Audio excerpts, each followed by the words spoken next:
Hello and welcome to the Voice of TOD. I'm Tom and today we're going to talk about my favourite TV show of all time, Firefly. In this episode we're going to take a look at Bushwhacked, which is episode 3 of the series, and we're going to continue on each week, every Wednesday, until we get to Serenity, the film that rounded out the main story set up here in the show. These reviews are filled with spoilers, so if you haven't seen Firefly, I can personally vouch for it. I'm a bit of a fanboy. But you should definitely go and check it out. Not that you should do anything I tell you to do, but I hope that you enjoy this review either way. And with that, let's talk about Bushwhacked. We're going to take a look at what our heroes are up to and some of my favourite moments from the episode. I absolutely love the opening to this. The weird basketball, hoop ball game that the crew are playing is fantastic.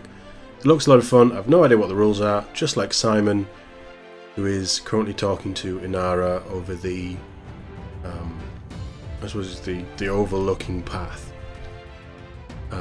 Mezzanine, maybe. I don't know what the term is. He clearly very involved with what they're doing, but has no intention of going in and making a fool of himself. But everybody's just getting stuck in. Jane's clearly leading the charge. Buck's getting stuck in too. But I love how you see that family connection. All of them are just playful and just enjoying the moment, and it's really nice to see. And it's things like this that stand out because it gives you that little look behind the curtain of how the crew operate and how they spend their time when they're not on smuggling runs or getting caught by the Alliance or whatever things that they probably shouldn't be doing. But the premise of this week is very straightforward. There's no real job that we're on with. They just find a derelict ship, so they salvage it, take some expensive cargo, and are stopped by the Alliance. That's pretty much it. But there's more I want to talk about. So, as with the last 2 episodes, I've really been finding on this rewatch, and it's probably more I'm watching it to make notes and to really process what's happening.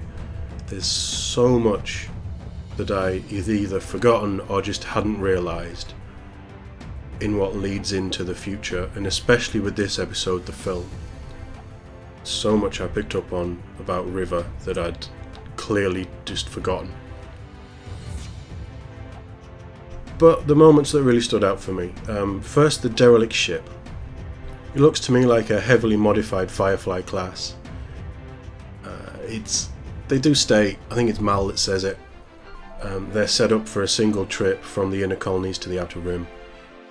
It could just be a reuse of assets, but I think it's really cool to show you the different ways and the varieties in which a Firefly model ship, Firefly class ship, can be changed and fit to purpose. We do know that the Firefly class is kind of looked down upon.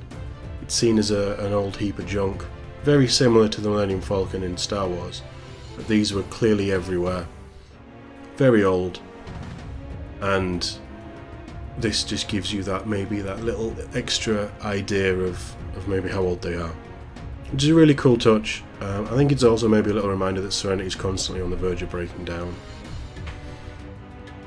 which certainly in the last few episodes has been very clear.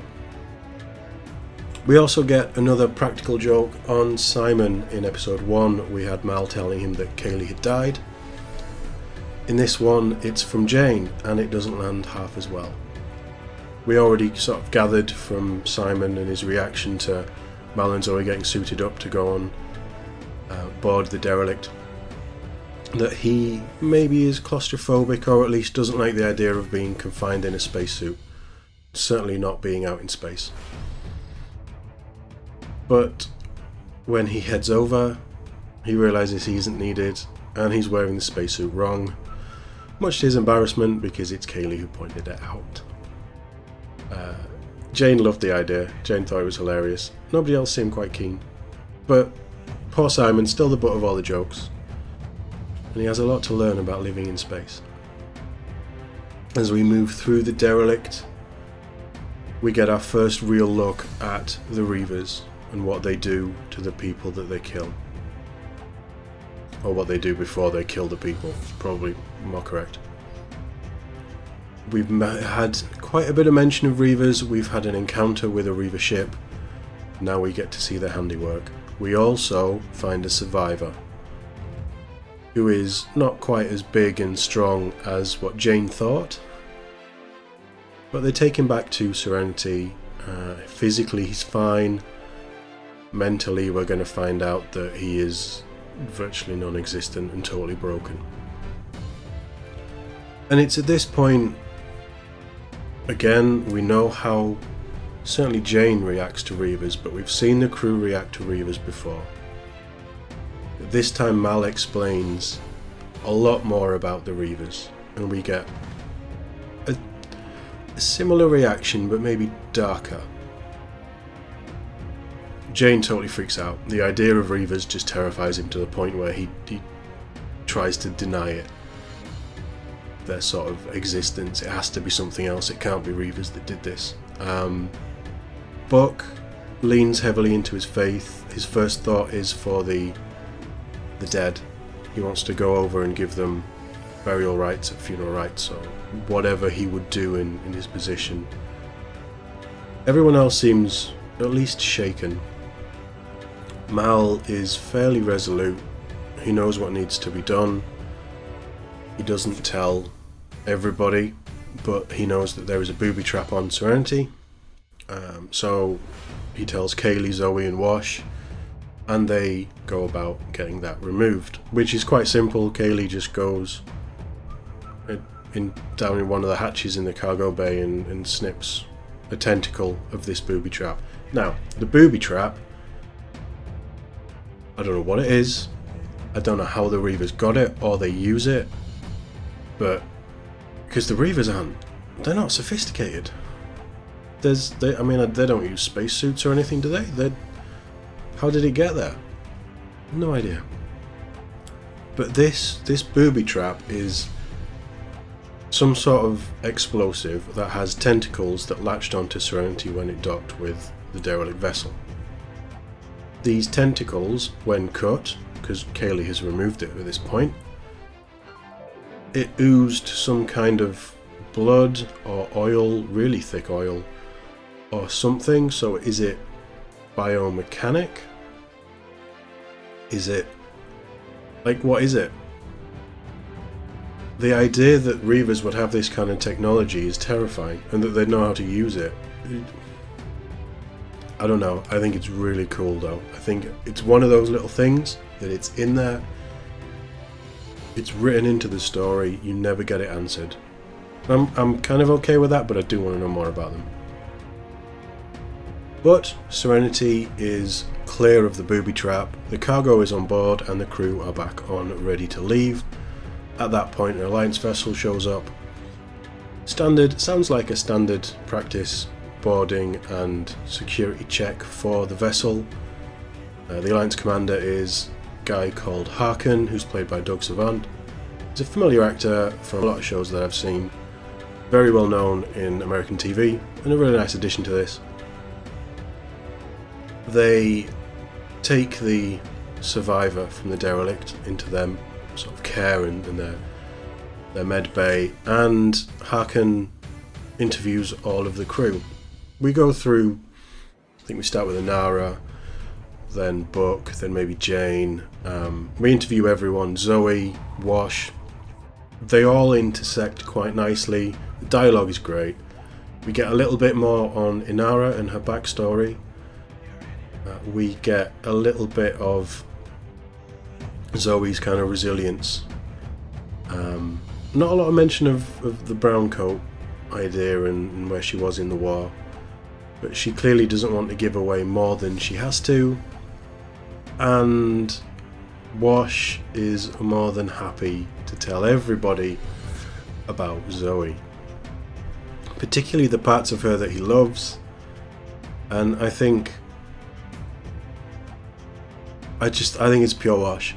It's perfect. It's so good. I mean, the fact that he just states, "Have you ever been with a warrior woman?" when talking about his wife, to a probably bemused, maybe slightly concerned Alliance officer. It's just great. I was howling. Absolutely loved it. But they obviously don't find or interview River and Simon. They are in spacesuits outside the ship, waiting for the Alliance to leave. Simon clearly freaked out by being out in space. River loves it. She has an absolute childlike wonder. She does have little moments in this to do with the Reavers. She clearly has a connection to the Reavers and an understanding or something, some way of knowing what they're doing, the kind of threat that they pose. It does tie in more into the film, but it's a really cool little detail that I hadn't seen before, that she was this connected to them. And she jumps from that childlike joy to terrified and freaked out. She does it brilliantly. Summer Glau does a great job with River, considering I don't think there's at this point maybe a huge amount that she was working with. I think she does a great job. I did say last week I couldn't work out if she was psychic or not. I think this episode makes it pretty clear that she is, at least in terms of certain things. And this all sort of ties in, as I said, with the film and her journey, her progression through it. We haven't had much of the Reavers. They are the main focus of the film, or part of the main focus of the film. It's very much River focused. But this episode feels like a straight up prequel. So much that they do here. Clearly it's toned down because it's early 2000s and you probably couldn't get away with a huge amount of gore or self-mutilation or whatever. But what you see of the Reavers is terrifying. It's what they can do, it's what they do, and what they do to themselves. Because the survivor now, having cut his own tongue in half while on board Serenity, is now killed all the surgeons who are working on him, some of the guards, and mutilated himself. We do get a shot later on when he's gone back to Serenity to try and find somebody else to kill. We get a shot of what his face looks like. Now it is blurred, or at least on my copy of the Blu-ray, it's blurred. It only comes into focus for maybe a second or two, and then it cuts away from him when he attacks Commander Harkin. But it's terrifying. I think Reavers are one of the more terrifying things in sci-fi. They just freak me out. The crazy barbaric nature, the total lack of humanity, even though you know they were human. It just shows you how far they've fallen. At the moment we think it's because, or we know, we don't think, we know, it's because they just spent too much time in space, or the people who couldn't cope with the idea of being in space for so long and just cracked. But it's basically primal urges turned up to 11. They're just brutal and they're terrifying. I mean, the fact that Jane wets himself at the mere mention of a Reaver should tell you how terrifying they are. And we don't know numbers, we don't know how many of them are out there, we just know that they're in the edges of space. Fantastic, absolutely fantastic. I love they're not in the show much, which is a shame, and there's a lot of threads in this episode that you could have used for later series. It's a shame that we didn't get that, but I just think that they're fantastic. But anyway, Commander Harkin is saved by Mal, and because of that he lets Serenity fly off, or everybody acquitted of any charges that may or may not have been pressed, minus their cargo, and they're free to go. Of the 3 episodes that we've talked about here, this one is very much a darker episode. The true introduction of the Reavers and the overall way that they're presented in this episode, I think is handled really well. For a show that is very witty, there are moments of pure joy and... I mean, the dialogue, I say this every week, but the dialogue is so well written. Just so well written. There's definitely big shifts in this, and there is a very, I would say quite a large feeling of terror, underlying terror in this episode. I do love the scene where Mal is telling the crew about Reavers and his calmness and everybody else freaking out. I think that's great. I like how Buck deals with it, going to the religious angle. I think that's a really cool scene, and I like the little interaction between him and Inara, and how he's surprised her with his compassion, all the while knowing that there's more, or at least that Mal knows there's more to do and talk about. I think it's a great scene, and it really shows you how calm and collected Mal can be when needed, and how he processes real danger. I think that's a great little moment. But I did enjoy this episode, but it's a very different episode.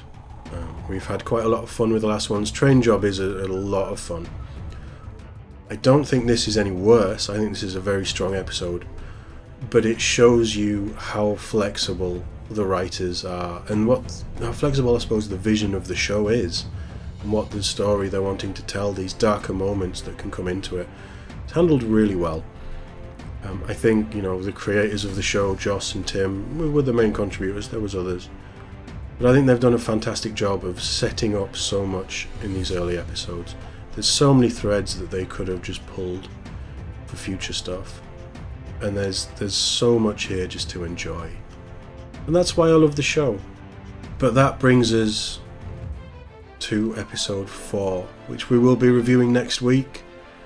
It's called Shindig, and there's no might be about it. It's my favourite episode of this series.